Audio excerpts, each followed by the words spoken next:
Petya discerned the plaintive mew of a cat long before he laid eyes on it. The sobbing plea of the feline was such that he couldn't disregard it. He diverted his path into the closest alleyway and stumbled upon the source of the pitiful cries. The cat was ensnared in the crooked bars of a grill, unable to extricate itself. Several cords were taut against its body, confining the hapless creature securely. Petya was relieved he had gotten into the habit of toting a pocket knife in his backpack. He activated the blade and cautiously severed a rope imprisoning the animal. The feline stiffened under the touch of the newcomer, but refrained from attempting to flee and remained anxiously still. Petya severed the cords enmeshed in the fence and gently disentangled them. Most fell freely to the concrete upon being tugged, but one cord was stubbornly persistent, barely discernible in the plush cat fur. Petya brushed aside the fluffy undercoat and recoiled in shock upon discovering the shackles tightly digging into the cat's neck. "Who could have possibly done this to you?" He voiced his bewilderment. He gingerly sliced the rope with his blade and freed the cat from its prison. A telltale reddened abrasion under the improvised collar suggested the creature had been shackled for a long while. But who would think of leashing a cat? Petya couldn't fathom it. "You'd have to be deranged to do this." After dispatching the last bondage, he lowered the creature to the floor and gathered the cut ropes. The feline made an instant beeline toward the bushes. Petya scanned his surroundings but saw no one. He simply shook his head, bagged the remnant ropes, and resumed his routine. Much to his amazement, he crossed paths with the very same cat a fortnight later. He remembered her vividly, plush, lengthy fur of a dark hue with a distinctive heart-shaped, reddish marking on her snout. This time, she was sauntering along a fence in the vicinity where he first spotted her. Particularly alarming was the sight of the familiar cords, once again wound around her body, terminating in a strict noose around her neck. Petya stared in disbelief at the creature. Who could be subjecting this innocent creature to perpetual abuse? He assumed netting the feline might pose a challenge. However, she didn't flee. She braced herself as he approached and then stood immobilized as he clipped the bonds once more. The recently liberated cat promptly took off, and Petya trailed her, eager to discover the habitat of this resilient creature. The feline charged into the shrubs of an overgrown vacant field and seemed to vanish into their thickness. Petya roamed the neighborhood, inquiring of passers-by if they'd seen the feline, yet no one could assist him. From that day, he'd spent several days strolling around a few blocks, peering under fences. Even though this wasn't part of his typical route, he hoped to encounter the cat again. But he never crossed paths with her again. Instead, he found himself in a similar situation. One day, Petya woke up early and was unable to fall back asleep. To make good use of his time, he decided to go jogging. His feet led him toward the mysterious neighborhood. As he jogged past the bent grill where he first spotted the cat, a figure ahead caught his attention. Initially, Petya believed the man was carrying packages or bags, but as he neared the stranger, his expression turned serious. The distant meowing of cats could be heard. Petya's gut feeling suggested that this man had a role to play in the fate of the felines. Consequently, he hastened his pace to reach the stranger. The closer he got, the more his eyes widened in shock. To his dismay, the man was carrying 2 bundles of kittens. He had tied the tiny creature's paws, secured them with 2 cords, and was now carrying them as if they were sacks. Appalled, Petya found himself gasping for breath, at a loss for words for such a scenario. Petya had a somewhat questionable habit. He reacted first and pondered later. In the current predicament, he likewise acted on impulse. He sprang toward the stranger, seizing the bundles of kittens from him, and vociferously bellowed, "What the heck are you doing? Have you completely lost your sanity? You're suffocating them." The man faltered for a moment, letting the cords slip from his grip. However, his expression twisted into an evil smirk. The stranger forcefully reclaimed the poor kittens, yanking his arm away from Petya. Once again, the felines were hung by their paws, yowling in desperation. "Who do you think you are? These are my belongings. I decide what to do with them. Scram before I call the police for intimidation." Intimidation?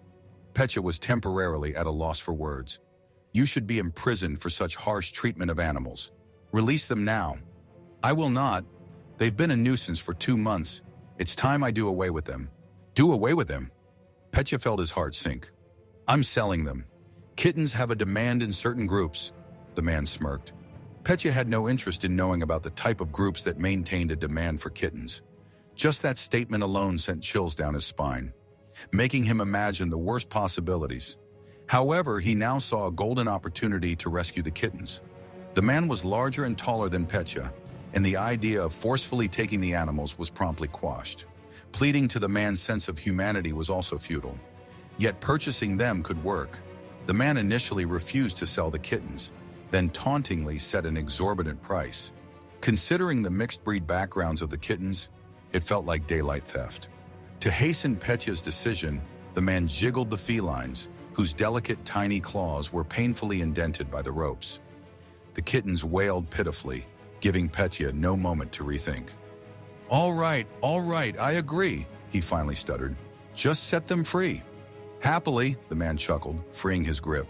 The kittens thumped onto the ground, landing awkwardly. The kittens recoiled back onto the pavement, howling loudly. Petya glared disgustingly at the animal abuser, but the man shrugged it off. What? You asked for them to be released yourself. Now it was Petya's turn to cough up the money, but then he remembered that he had left his wallet at home. I don't have any money on me right now, he confessed. The man immediately grew agitated and reached back for the kittens. No, stop, Petya yelled. Let's head to an ATM. I'll pull out cash using my mobile. Just let me hold the kittens. And you won't bolt? The man frowned skeptically. I doubt carrying animals and running will be easy. If you don't trust me, hold my hand so that I don't flee. The man contorted his face. Petya gingerly held the kittens, embraced them softly against his body, and headed toward the ATM, the man trailing closely behind, scrutinizing him with suspicion. Thankfully, he didn't truly clasp Petya's hand. This entire situation was giving him the heebie-jeebies. Luckily, the ATM was just around the corner. The man settled the kittens at his feet, and Petya withdrew cash and handed it over. The man meticulously tallied the amount. Petya stooped to lift the kittens, but by the time he straightened up, the man had already crossed the street. The first thing Petya did was make a beeline for home. There, he tenderly let all the kittens free. Although they didn't seem too healthy, they didn't turn down milk. Petya saw that the 5 kittens were gradually gaining strength. Reluctantly, he held back on taking them to the vet. Instead, he felt an urgent need to report the incident to the authorities. Frustration surged within him as Petya realized that not much could be done without solid proof. Distressingly, he had acted impulsively, driven by raw emotions. Bursting into the police station, teeming with righteous indignation, Petya demanded immediate action against the wrongdoer abusing animals. However, his passion quickly cooled when he found no answers to basic probing questions from law enforcement. Crucially, he didn't even know the perpetrator's name or location. No concrete evidence or eyewitnesses to vouch for the crimes against the helpless creatures was available either, nor did he have a veterinary certification indicating animal abuse. Agony gnawed at Petya as his rage barely contained, growing stronger as he replayed the image of the poor cat with the rope around its neck in his mind. He was certain it suffered the same fate as the kittens. Without concrete evidence or a solid lead on the suspect's identity, the authorities couldn't register the narrative. Determined, Petya decided he would take matters into his own hands, temporarily handing over the kittens to his co-workers and friends. Before this, he made the wise choice of taking them to the vet. The kittens were examined and found to be in reasonable health, barring some scraped skin on their fragile paws. Petya ruminated over his options as he neatly slipped the case papers inside a folder. With a singular goal in mind, he began his quest to locate the offender. Picking up traces from the spot he had initially encountered the man, Petya's search was confined to the vicinity dotted with private residences. With no street-side chatterboxes to get insights on the community, he made rounds himself, analyzing each backyard. His initial efforts proved unfruitful and a tad risky. It dawned upon him that lurking around people's private properties could invite unwelcome confrontations, like one with a hulking man who rebuffed his efforts for help. Try peeking into these yards again, and you'll lose a few teeth and probably some bones too. Get it? Such rebukes rang in his ears as Petya decided to shuttle to a different lane. The remainder of the day, Petya remained low-key. However, his determination surged the following evening. He trod the streets adjacent to the earlier site, holding out for a stroke of good luck. His perseverance paid off when he chanced upon an elderly woman residing in one of the houses who turned out to be a generous source of neighborhood gossip. Petya's informant seemed more of a detective than the sweet old lady she appeared to be. Despite her generous supply of local tattle, Petya could hardly gain anything substantial to keep his hopes up. The kind he wanted was clearly not on this avenue. Everyone the elderly lady mentioned was either too young or too old, or in a different town. Despite this, Petya kept going undeterred. He navigated his way to another avenue. He stumbled upon yet another elderly lady, but unfortunately, this time he was not successful. The woman lectured him about the importance of privacy and threatened to alert the authorities if he continued to interfere in her neighbor's affairs. Disappointment already creeping in, Petya began heading back toward his house.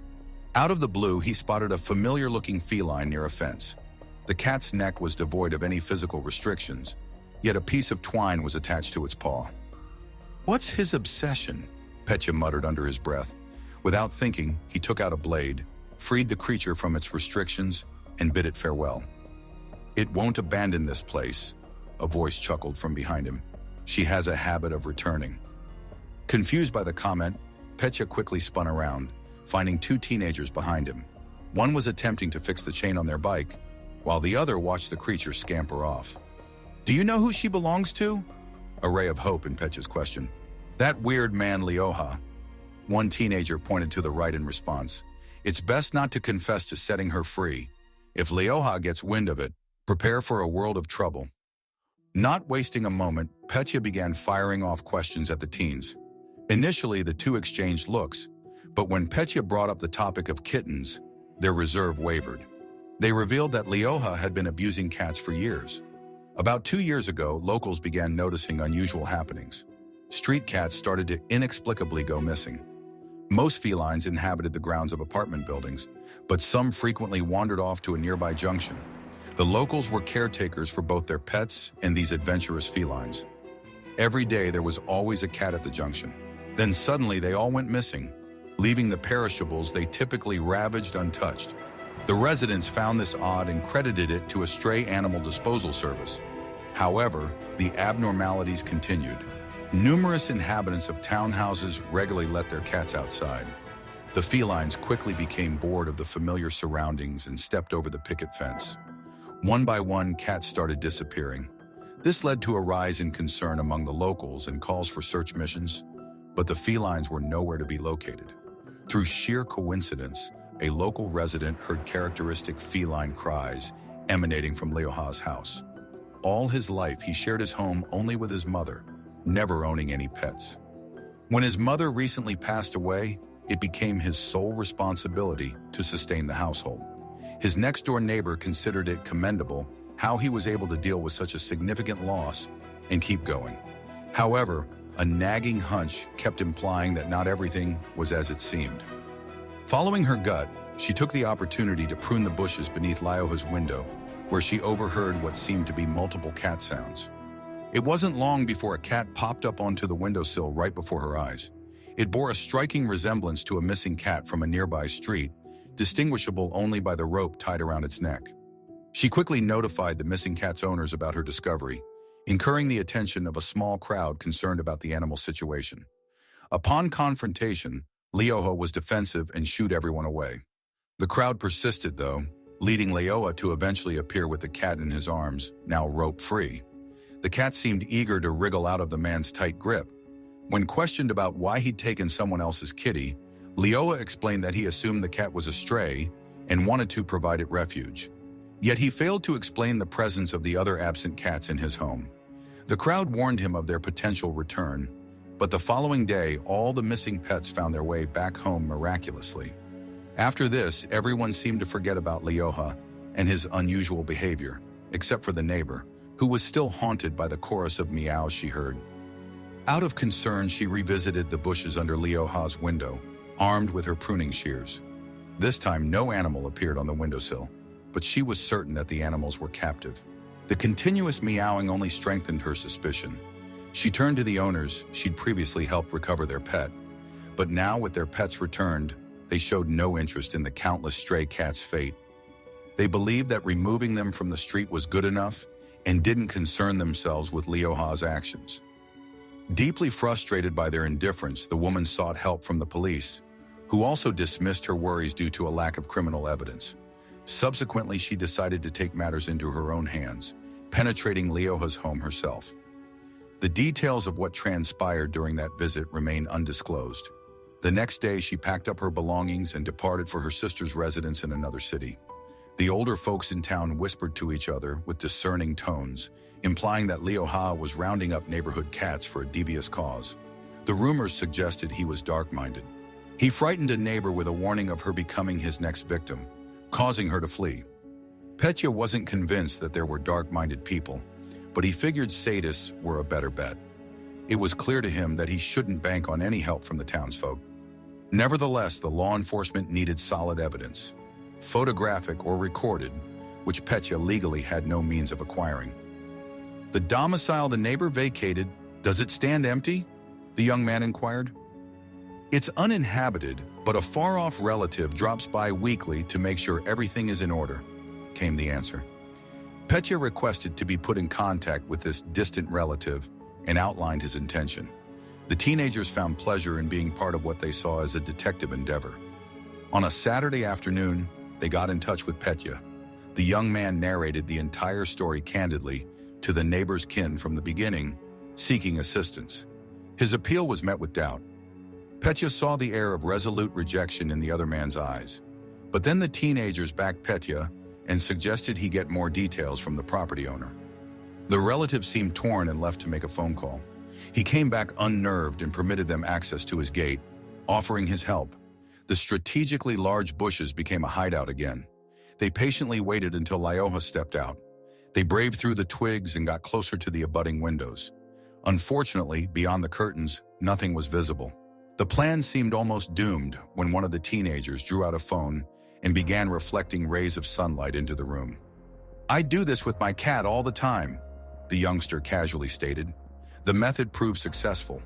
Within a minute, something started clawing at the curtains. A few minutes later, the curtain fell to the ground, revealing an appalling sight.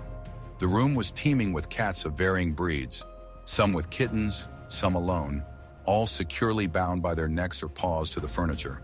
Some animals appeared healthy, while others were clearly underfed. The more defiant ones had bare necks sporting bloody rope marks. This time around, Petya was wiser. He didn't try to intervene or release the animals. Instead, he took a series of pictures. They all then headed for the police station together. This time, the complaint was accepted. There were pictures, a vet's certificate for the kittens, Petya's statement, and 3 more witnesses. While at the precinct, a neighbor who rescued animals phoned. She pledged to add to the statements and personally file a complaint, but asked for protection from Leoha. Indeed, the whispers turned out to be accurate. Leoha had frightened the neighbor to the point where she relocated to another city. The next day, the police showed up at Leoha's doorstep. Leoha didn't allow anyone inside, hollered, spewed obscenities, and even attempted to assault the officers. He was instantly subdued for attacking law enforcement while they were performing their duties. Afterward, they were able to gain access to the house. They discovered an even larger number of cats than Petya had managed to document. The animals were spread out over 3 rooms, wary and restrained. Some were unmoving, others attempted to break loose from their bindings, while some hissed in fear at the unfamiliar faces. The same cat that Petya had encountered was back on a leash. She had made her escape multiple times, but she always returned as her little ones were concealed beneath a chair. She couldn't abandon them. Despite repeated attempts to flee with her young ones, Leoha would find her and bring her back. The animals were seized, taken to the vet, and later transferred to an animal shelter. Now the police had a wealth of evidence and veterinary reports. The sight of a police vehicle at the gate sparked interest among the neighbors. It prompted the memory of a property theft 2 years prior, further piling on the accusations. When quizzed about why he was hoarding and detaining cats, Leoha, with a manic glint in his eyes, claimed that he was caring for them. He stated that they were better off not roaming the streets, so he took it upon himself to feed and watch them. The real story about the kittens surfaced. Leoha was indeed selling them. They were used as feed for the lions and wolves at the local zoo. At the hearing, the legal team successfully argued their client's mental instability.